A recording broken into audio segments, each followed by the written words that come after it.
İnanmazdım doğum günüm belə mənasız keçərmiş.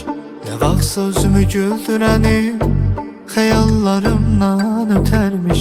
Solum sağım xatirələr mənə təbriklər deyərmiş. Bugün mənim doğum günüm, yalnızlığım şad günüymüş.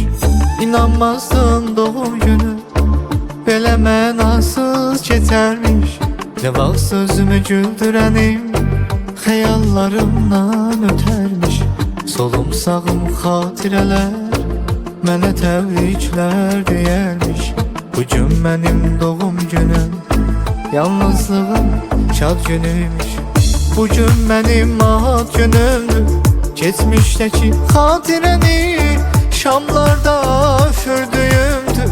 Bugün mənim ad günümdür, sensizliği hatırladan acımasız tek günümdür.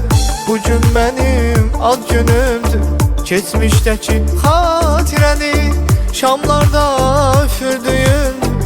Bugün benim ad günümdür, sensizliği hatırladan acımasız tek günümdür.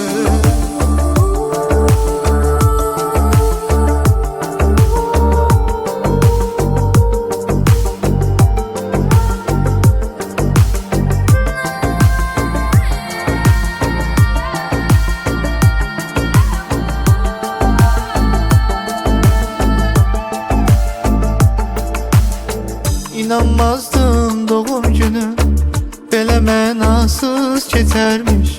Nə vaxt sözümü güldürənim xəyallarımdan ötərmiş. Solum sağım xatirələr mənə təbriklər deyərmiş. Bugün mənim doğum günüm, yalnızlığın şad günüymüş. İnanmazdım doğum günüm belə mənasız keçərmiş. Ne vaxt sözümü güldürənim xəyallarımdan ötərmiş. Solum sağım xatirələr mənə təbriklər deyərmiş. Bugün mənim doğum günüm, yalnızlığın şad günüymüş. Bugün mənim ad günümdür, geçmişdəki xatirəni şamlarda üfürdüyümdür. Bugün mənim ad günümdür, sensizliği hatırladan acımasız tek günümdür. Bugün benim ad günümdür, geçmişteki hatirəni şamlarda üfürdüyümdür. Bugün benim ad günümdür, sensizliği hatırladan acımasız tek günümdür.